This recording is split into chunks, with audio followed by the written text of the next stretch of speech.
आज 3 बैंक्स के result publish हुए हैं, तो मैंने सोचा एक संग वीडियो बना दूं, क्योंकि अलग अलग बनाना तो पॉसिबल होता नहीं है। तो एक संग तीनों बैंक के रिजल्ट आ गए हैं, तो तीनों को बना देता हूँ।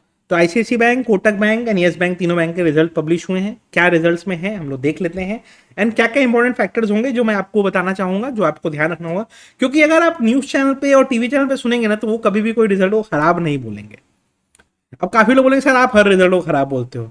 अगर खराब दिखता है तो मैं बोलता हूँ, अगर खराब नहीं दिखता है तो मैं बोलता हूँ कि ठीक है रिजल्ट। ठीक है। तो ये एक ध्यान रखिएगा। अभी आपको अच्छा लगे बुरा लगे उससे मुझे कोई फर्क नहीं पड़ता है। मैं क्योंकि उनके लिए वीडियो बनाता हूं जो सही चीज सुनने को रेडी है। अगर आपका कान सही चीज नहीं सुन सकता है तो मैं क्या कर सकता हूँ। काफी लोग पूछेंगे सर मेरा तो सी पोजीशन है, मेरा तो पी पोजीशन है। अरे भाई, तो आपका सी पोजीशन है या पी पोजीशन है, ये रिजल्ट मैं देख रहा हूँ तो मुझे थोड़ी दिख रहा है, मुझे तो रिजल्ट दिख रहा है ना, तो मैं उसी हिसाब से बताऊंगा। एनीवेज, चलिए आते हैं रिजल्ट के डिस्कशन पे। एंड इन रिजल्ट्स का इम्पैक्ट बैंक निफ्टी पे भी पड़ेगा, तो वो थोड़ा सा हमको ध्यान रखना है। तो चलिए आते हैं रिजल्ट के एनालिसिस पे। पहले सबसे बड़ा बैंक आईसीआईसीआई बैंक पे आते हैं। आईसीआईसीआई बैंक के रिजल्ट्स, चलिए चलते हैं। अच्छा, एक चीज और, मैं जैसा बार बार बताता हूँ, आपको कभी भी बैंक्स के रिजल्ट देखते हैं, आईटी कंपनी के रिजल्ट देखते हैं, आपको कैसे देखना है? Quarter on quarter. क्यों क्वार्टर ऑन क्वार्टर? क्यों? क्योंकि ब्रांचेस उतने ही हैं, बढ़े ही होंगे, एम्प्लॉयज उतने ही हैं। प्रीवियस क्वार्टर में जो लोन आपने दिया था वो इस क्वार्टर में भी खरा ही होगा। आपको इस क्वार्टर नए लोन ही देने हैं। ठीक है, तो वो आपका क्वार्टर ऑन क्वार्टर कैसा ग्रोथ हुआ है वो देखना पड़ता है। तो हमेशा IT companies and banking companies में क्वार्टर ऑन क्वार्टर ही देखिएगा। ठीक है। काफी लोग बेवकूफ वाला अपना लॉजिक लगाएंगे, बट उनका लॉजिक सुनने की जरूरत नहीं है। और रिजल्ट एनालिसिस पे अभी तक यूट्यूब में मेरे को आज तक किसी ने चैलेंज नहीं किया है, तो थैंकफुली मेरा चलता रहता है ऐसे ही। और मैं कभी कभी बोल रिजल्ट पूरा दुनिया अच्छा बोल रहा होगा, मैं खराब बोलूंगा, उसके बाद लोग आउट देख ही लेते हैं। एनीवेज आते हैं। टोटल इनकम 5% ग्रोथ है। ठीक है। 40,700 करोड़ आया है, ये 38,762 करोड़ पहले से था, तो 5% ग्रो किया है टोटल इनकम इनका। इसमें इंटरेस्ट ऑन एडवांसेस, जो मतलब बेसिकली लोन्स के अगेंस्ट होता है, इसमें थोड़ा सा बढ़ा है। और इनकम ऑन इन्वेस्टमेंट थोड़ा सा इनका बढ़ के आया है। तो ठीक है, मतलब ओवरऑल टोटल इनकम इनका 5% बढ़ के आया है। टोटल एक्सपेंडिचर कितना बढ़ के आया है? ऑलमोस्ट 7 से 8%। ऑपरेटिंग प्रॉफिट में कोई ग्रोथ है क्या? ऑपरेटिंग प्रॉफिट में 100 करोड़ के आसपास की ग्रोथ है। अब ऑपरेटिंग प्रॉफिट में ग्रोथ नहीं है, इसका मतलब ये नहीं है कि ओवरऑल ग्रोथ नहीं होगा। ठीक है। इनका अगर आप देखेंगे तो प्रोविजंस इन्होंने बहुत कम किए हैं इस बार, 600 करोड़ के ही प्रोविजन किए हैं। उसके कारण क्या है, इनका नेट प्रॉफिट बढ़ के आया है। तो ऑपरेटिंग प्रॉफिट बहुत कम बढ़ा है, सिर्फ 1% के आसपास ही ग्रोथ दिख रहा है। 1% भी नहीं है, आधा परसेंट है। बट समहाउ इन्होंने नेट प्रॉफिट में 7% का ग्रोथ कर लिया है, बिकॉज लोअर प्रोविजन किए हैं इन्होंने। अब लोअर प्रोविजन इनका जस्टिफाइड है कि नहीं है, ये तो बैंक ही जाने। लेकिन इतना बड़ा बैंक जो कि हर क्वार्टर 1200, 1300, 1500 करोड़ का प्रोविजनिंग कर रहा था, वो सिर्फ 600 करोड़ का ही प्रोविजनिंग कर रहा है। तो थोड़ा तो मतलब लगता है कि प्रोविजनिंग बस एडजस्टमेंट्स के लिए की गई है। एनीवेज, फर्क नहीं पड़ता उससे। सिंपल ये समझिए, रेवेन्यू ग्रोथ हुआ है 5%, प्रॉफिट ग्रोथ हुआ है 7%। अब इसमें आपको खुश होना है तो खुश हो जाइए, दुखी होना है तो दुखी हो जाइए, रिजल्ट में यही दिख रहा है। बट अब आते हैं रियल चीज में। ईपीएस ग्रो करके आया है, कैपिटल एडुकेसी कम होके आया है। ठीक है। तो कैपिटल एडुकेशन कम हुआ है, ये थोड़ा सा एक पाकेट इसको नोटिस करेगा इस चीज को। कैपिटल एडुकेसी में प्रॉब्लम क्या होती है मैं बता देता हूँ पहले।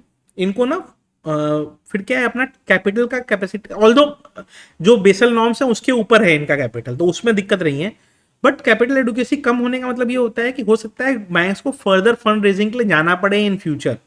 एंड जब फर्दर फंड रेजिंग के लिए जाना पड़ेगा तो अभी मार्केट में इंटरेस्ट रेट ग्लोबली बहुत हाई चल रहे हैं, तो हाई कॉस्ट पे उठाना पड़ेगा फंड, जो कि दिक्कत देगा। ठीक है। तो अभी ईपीएस बढ़ के आया है, नो डाउट। ईपीएस बढ़ने का कारण क्या है? Net profit for the period इनका अच्छा खासा बढ़ा है 7%। तो वही 7% यहां पे भी रिफ्लेक्ट कर रहा है ईपीएस में, तो वो ठीक है। एनपीएस बहुत शार्पली डिक्लाइन किए हैं। ठीक है। तो एनपीएस बहुत अच्छे से डिक्लाइन किए हैं, आपके नेट लेवल पे भी एंड ग्रॉस लेवल पे भी। तो अभी तक मेरे को रिजल्ट में सबसे ज्यादा पॉजिटिव चीज क्या दिखाई दी है?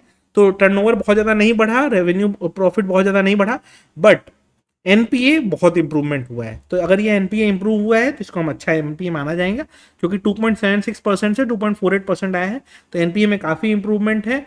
और अगर हम रिटर्न ऑन एसेट देखेंगे तो रिटर्न ऑन एसेट इनका इंप्रूव हुआ है।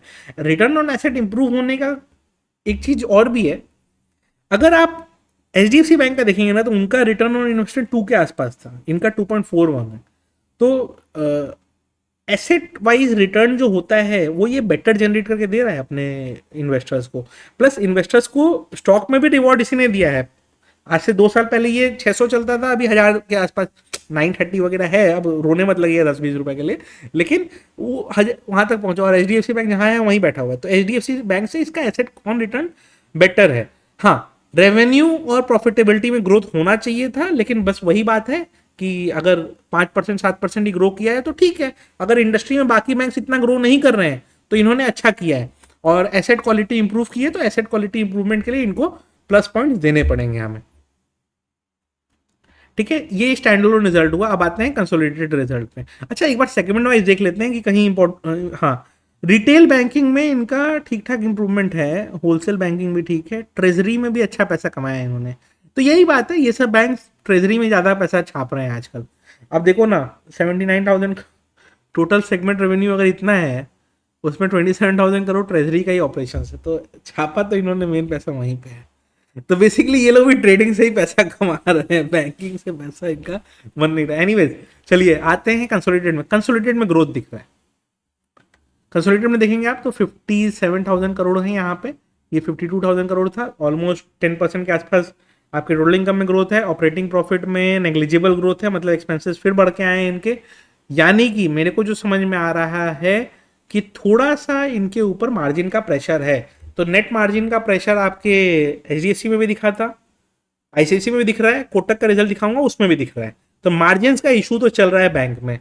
ठीक है, अब आते हैं प्रॉफिटेबिलिटी में। हाँ, अब यहाँ पे ना आया रियल चीज। देखिए, प्रॉफिटेबिलिटी यहाँ पे ना नेट प्रॉफिट ग्रोथ नहीं कर पाया। तो कंसोलिडेटेड में देखेंगे आप तो रेवेन्यू ग्रो करके आया है, ठीक है, लेकिन यहाँ पे प्रॉफिटेबिलिटी में ग्रोथ नहीं है। ठीक है, कोई बात नहीं। और प्रॉफिटेबिलिटी ग्रोथ नहीं, इसलिए ईपीएस भी ग्रोथ ज़्यादा नहीं दिख रहा है। कोई बात, अब जिनको अच्छा दिखाना होगा रिजल्ट, वो नेट एनपीए दिखाएंगे स्टैंड अलोन का, और रेवेन्यू दिखाएंगे कंसोलिडेटेड का, और आपका स्टैंड अलोन का प्रॉफिट दिखाएंगे। तो ओवरऑल सब सब सब ठीक दिख रहा है, कोई दिक्कत नहीं है। ओवरऑल रिजल्ट मेरे हिसाब से जैसे H D F C bank के थे, ओके ओके वही है। एसेट क्वालिटी इंप्रूवमेंट का प्लस पॉइंट इनको मिलेगा। ठीक है, तो एसेट क्वालिटी इंप्रूव हुई है, उसका एक प्लस पॉइंट इनके पास है। रेवेन्यू एंड प्रॉफिट में कोई बहुत ज़्यादा मेरे को नंबर्स में अट्रैक्टिवनेस नहीं दिखाई दिया, but asset quality improvement matter करता है। Return on asset, overall return on asset भी इन्होंने जो जनरेट किया है वो प्लस में इनका दिखाई देता है। तो ये दो पॉजिटिव फैक्टर्स है। नेगेटिव फैक्टर में ये है कि ग्रोथ बहुत स्लो डाउन हुई है, नेट इंटरेस्ट मार्जिन गिरे हैं। स्टॉक प्राइस जो 930 के पास चल रहा है, 930 क्रूशियल लेवल रहेगा, 930 के ऊपर है या नीचे है, इस बेसिस पे इसको डिसाइड कर लीजिएगा। अब आते हैं हम अपने कोटक में, बट और भी कुछ इसमें है क्या? नहीं, रहने देते हैं। ठीक है, ज़्यादा एनालाइज करूंगा ना तो लोग बोलेंगे सर आप कुछ नेगेटिविटी खोज रहे हो। नेगेटिविटी नहीं खोज रहा हूँ, अगर रिजल्ट उसका अच्छा है तो मैं बता रहा हूँ कि अच्छा है। ठीक है, हाँ, जो फैक्टर डाउन हुए हैं तो बताना पड़ेगा डाउन हुए। अब कोटक में आते हैं। कोटक भाई साहब, इनका कंसोलिडेटेड रिजल्ट अच्छा है तो इसलिए पहले ही ऊपर कंसोलिडेटेड दे रहे हैं। सिमिलरली आईसीआईसी का स्टैंड अलोन रिजल्ट अच्छा था तो उन्होंने स्टैंड अलोन को ऊपर दिया था। तो डिफरेंस समझिए आप लोग कि किस तरीके से बुक्स को प्रेजेंट किया जाता है। और मैं चूंकि खुद सीए हूं तो मुझे पता है कि कैसे बुक्स को प्रेजेंट किया जाता है। एनीवेज, सिंपल रखते हैं चीजों को। टोटल इनकम कितनी बढ़ के आई है? 750 करोड़ के आसपास, यानी कि रफली 3 से 4% टोटल इनकम बढ़ के आया है कंसोलिडेटेड में। ठीक है, टोटल एक्सपेंसेस बढ़ा है कितना? टोटल एक्सपेंडिचर भी बढ़ के आया है। तो ओवरऑल ऑपरेटिंग प्रॉफिट इनका थोड़ा सा बढ़ा है 5% के आसपास, और नेट प्रॉफिट इनका बढ़ के आया है, ये भी ऑलमोस्ट 5 से 6% के आसपास बढ़ के आया है। तो इनका कंसोलिडेटेड में कैसा है? कंसोलिडेटेड में रेवेन्यू ग्रोथ दिख रहा है। रेवेन्यू ग्रोथ आपका रफली 3 से 4% दिख रहा है। ऑपरेटिंग प्रॉफिट ग्रोथ इनका दिख रहा है हमारा 5% के आसपास, और हमारा नेट प्रॉफिट ग्रोथ दिख रहा है 5% के आसपास। ठीक है, इनका भी कैपिटल एडुकेसी कम होके आया है, ये एक कंसर्न का बात है। सिमिलर प्रॉब्लम था इसमें भी, आईसीआईसी बैंक में भी। एनीवेज, रिटर्न ऑन एसेट इनका देखिए 0.67 है, तो थोड़ा डाउन तो है अभी, पता नहीं इतना कैसे हो गया कम।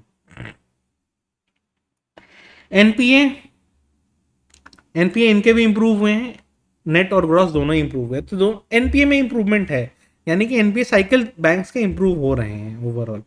ठीक है, तो ट्रेंड तो क्लियर है, मतलब एनपीए बेटर हो रहा है और आपका रेवेन्यू और प्रॉफिटेबिलिटी में ग्रोथ नहीं है, ना के बराबर है।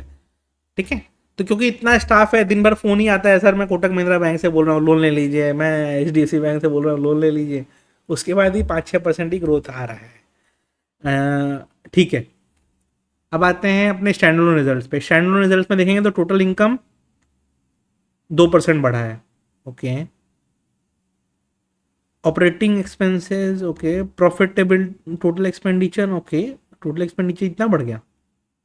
एम्प्लॉय कॉस्ट जबकि नहीं बढ़ा, मतलब एम्प्लॉय में तो बच गए ये लोग, कोई बात नहीं। ऑपरेटिंग प्रॉफिट डिक्लाइन किया है, नेट प्रॉफिट डिक्लाइन किया है स्टैंड लोन में, बैंकिंग ऑपरेशन से इनका पैसा थोड़ा सा डाउन हुआ है। रेवेन्यू में रफली 2% का ग्रोथ है, और स्टैंड लोन में अगर हम देख रहे हैं तो रेवेन्यू 2% ग्रोथ है एंड प्रॉफिटेबिलिटी डिक्लाइन होकर आई है। कैपिटल एडुकेशन जैसे मैंने बताया कम ही हुआ है, ईपीएस डिक्लाइन किया है। ईपीएस अगर डिक्लाइन करता है तो स्टॉक का बाय डिफॉल्ट पी बढ़ जाता है, एंड बाय डिफॉल्ट अगर पी बढ़ जाता है तो दिक्कत देता है, ध्यान रखिए। एनपीए इंप्रूव होके आया है यहाँ, एनपीए में इंप्रूवमेंट में ट्रेंड है, तो ये शायद पूरा इंडस्ट्री का ही ट्रेंड है। बट रेवेन्यू इनका डिप किया है, एटलीस्ट मेंटेन किया था आईसीआईसी बैंक ने, इनका तो डिप किया है। रेवेन्यू ठीक है, प्रॉफिटेबिलिटी तो पूरा ही डिक्लाइन है, तो दिक्कत तो है रिजल्ट में। एनीवेज, हमें क्या मतलब है, हमें बस ये देखना है कि ओके, ओके नॉट एनुलाइज है ना 0.2, तो ये इसका भी रिटर्न ऑन एसेट अच्छा है, 2.4 के आसपास इसका निकल के आ रहा है। 0.62 है, एनुलाइज करेंगे तो 2.5 के आसपास तक चला जाएगा, तो रिटर्न ऑन एसेट इसका भी अच्छा ही है। तो रिटर्न ऑन एसेट तो बेटर हो रहा है, पता नहीं यार, मतलब वही है, प्रॉफिटेबिलिटी में कंसर्न है। प्रॉफिटेबिलिटी में कंसर्न क्यों नहीं होगा, पहले आपको बैंक में नॉर्मल एफडी पे रेट देने पड़ते थे बहुत कम, अब ज़्यादा देने पड़ते हैं, तो दिक्कत तो है। राइट, अब आते हैं अपने येस बैंक के रिजल्ट पे। तो आईसीआईसी बैंक का रिजल्ट पॉजिटिव्स मैंने बता दिया आपको, कोटक बैंक का रिजल्ट मुझे बहुत कुछ खास लगा नहीं, स्टॉक लेकिन डाउन है। तो स्टॉक डाउन होने के कारण एक फैक्टर रह सकता है आपका कि ठीक है बहुत ज़्यादा स्टॉक ना टूटे। आईसीआईसी बैंक का रिजल्ट जैसा मैंने बताया 930 बेंचमार्क रखिएगा, कोटक में 1760 नीचे में 1780 ऊपर में, जिस साइड तोड़ेगा अच्छा मूव देगा। रिजल्ट पॉइंट ऑफ व्यू से अगर देखेंगे तो स्टॉक में मेरे को कुछ बहुत ज़्यादा दमदार दिखाई नहीं दिया। अब आते हैं हम अपने क्या बोलते हैं इसको, हाँ येस बैंक में। येस बैंक का कैसा है, अच्छा येस बैंक में काफ़ी इन्वेस्टर्स फंसे हुए हैं, राइट। देखिए काफ़ी इन्वेस्टर सोचते हैं कि येस बैंक का भी 400 हो गया तो 500 हो गया, तो ऐसा होता नहीं है, बात समझिए। आपको देख के लगता है कि yes bank, but yes bank छोटी कंपनी नहीं है, इसका मार्केट कैपिटलाइजेशन बहुत बड़ा है। तो 400 जाना मतलब वो, मतलब टीसीएस और रिलायंस को बीट कर देगा मार्केट कैप में, तो आप समझिए वो पॉसिबिलिटी नहीं है। ये यहाँ से कितना इंप्रूव होता है वो देखते हैं। तो अगर आप इनके बुक्स को देखेंगे और स्टैंडअलोन रिजल्ट्स अगर हम देखेंगे, नॉर्मल टोटल इनकम आपका बढ़ के आया है, राइट। रफली 5% के आसपास टोटल इनकम इनका बढ़ के आया है, एक्सपेंडिचर भी बढ़ के आया है। प्रॉब्लम वहीं पे है कि एक्सपेंडिचर में लोगों को प्रॉब्लम दिख रही है। तो ऑपरेटिंग प्रॉफिट डिक्लाइन किया है एंड नेट प्रॉफिट बहुत ज्यादा डिक्लाइन किया है। ठीक है, कैपिटल एडुकेसी इनका भी डिक्लाइन किया, बट ठीक है, मतलब स्टेबल है कैपिटल एडुकेसी। बीच में लास्ट क्वार्टर बढ़ा था, बट बाकी सब क्वार्टर में सेम ही दिख रहा है इसका। एनपीएस, एनपीएस सिमिलर लेवल पे है, ग्रॉस लेवल में तो सेम है, नेट लेवल पे थोड़ा इंप्रूवमेंट दिखाई दे रहा है, तो ठीक है, कोई दिक्कत नहीं है। और return on average annualised return on asset देखिए इनका कितना कम है, 0.2%, और इसीलिए स्टॉक कभी रिटर्न भी नहीं देता है। बाकी सब आपको दे रहे हैं रिटर्न ऑन एसेट आपका 2%, 3% नहीं, 0.2% दे रहा है, तो ये कहाँ से आपको रिटर्न कभी दे के देगा, तो ये दिक्कत है। ठीक है, इनका कंसोलिडेटेड पे आते हैं।